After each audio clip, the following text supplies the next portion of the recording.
হচ্ছে 500 গ্রাম। দেখুন হান্ডি বিরিয়ানি 500 গ্রাম কিভাবে ধরবে তার অনুভব করুন। একান্তাপুর চাকদায় দেখুন হাঁড়িটা দেখুন, এই হলো হাঁড়ি দেখুন। এইবার দেখুন রাইসটা কিভাবে যাবে, এই ধরে ধরে করলো দেখুন। 500 গ্রাম 500 গ্রাম, এই হলো 500 গ্রাম হান্ডি বিরিয়ানি। এইভাবে খুলে খুলে হলো আমাদের আমুল বাটার। এই হলো আমাদের একান্তাপুর স্পেশাল ঘি দেখুন, একান্তাপুর স্পেশাল। এই হলো কি আছে হান্ডি বিরিয়ানি একান্তাপুর চাকদা 500 গ্রাম হান্ডি বিরিয়ানি।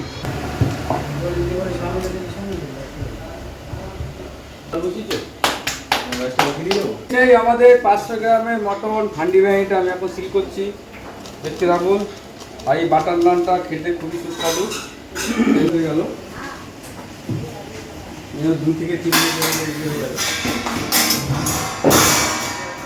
মটন হান্ডি বিরিয়ানিটা আমি এখন বের করছি। দেখুন শুধু কালারটা দেখুন, কালারটা আমুল বাটার ব্রাশ করে দিচ্ছি।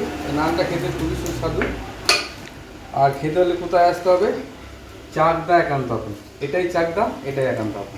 এটাই হলো আমাদের স্পেশাল হান্ডি বিরিয়ানি 500 গ্রাম মটন। কি হবে মটন? ঝরে ঝরে পড়বে, ঝরে ঝরে পড়বে। এই হলো হান্ডি বিরিয়ানি 500 গ্রাম।